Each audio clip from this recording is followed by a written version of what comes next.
Kamusta mga ka-fam? Welcome back sa inyong paboritong channel. Kung hindi pa kayo nakasubscribe, ano pang hinihintay nyo? Hit that subscribe button and ring the bell para hindi nyo ma-miss ang latest chika. Mga kachika, mukhang malapit na talaga ang pinakahihintay ng marami. Dahil may matinding clue na posibleng comeback na ni Chris Aquino. Hindi napigilan ng fans ang kiligin matapos maglabas ng intriguing teaser ang makeup artist ni Chris na si RB Chanko. Sa Instagram stories niya, nag-post siya ng larawan mula sa isang studio na mukhang may nakahandang production set. Pero ang mas nakatawag ng pansin, ang caption niyang, "The real queen we've all been waiting for. Coming soon."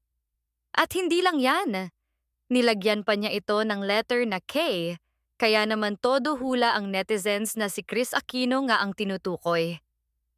Matatandaan na nitong mga nakaraang linggo, ilang beses nang nakita si Chris sa publiko, kaya lalong lumakas ang usap-usapang baka handa na siyang muling humarap sa kamera. Kung totoo man ito, siguradong maraming fans ang matutuwa dahil matagal na nilang hinihintay ang pagbabalik ng Queen of All Media.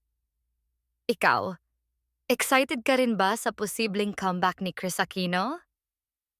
Ano kaya ang unang project niya? Comment your thoughts below. Huwag kalimutan mag-like, subscribe, and hit the bell for more updates. Kita-kits ulit sa next video, mga ka-fam.